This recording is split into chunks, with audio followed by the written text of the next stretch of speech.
Understanding Implicit Equations, a guide for English learners.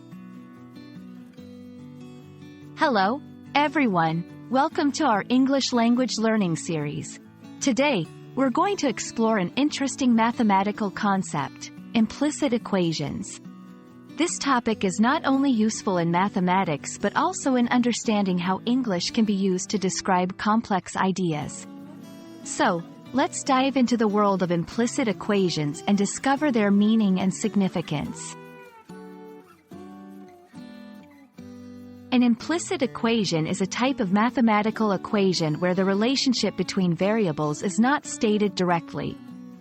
Unlike explicit equations, where one variable is expressed as a function of others, like y equals 2x plus 3, implicit equations involve a relationship where the variables are intertwined in a way that doesn't allow us to easily separate them. A classic example is the equation of a circle, x squared plus y squared equals r squared.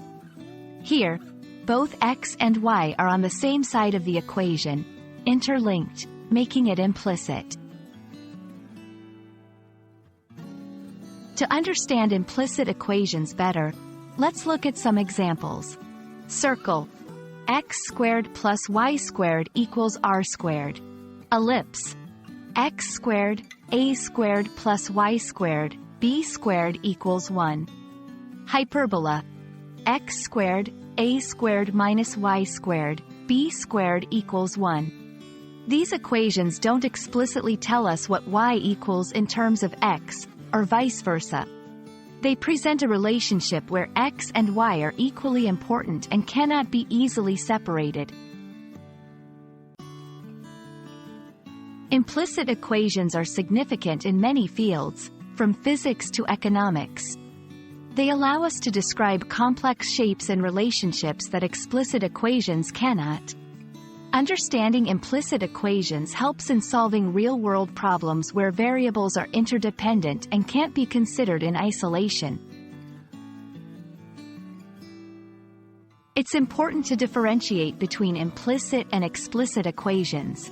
Implicit equation. Variables are intermixed, e.g., x squared plus y squared equals r squared. Explicit equation. One variable is isolated, e.g., y equals 2x plus 3. Recognizing this difference is crucial in both mathematics and in learning how to describe complex relationships in English. Thank you for joining us in this exploration of implicit equations. We hope this video has been informative and has made the concept clearer. Remember, understanding terms like these not only enhances your math skills but also enriches your English vocabulary and comprehension. Keep learning, and we'll see you in our next video.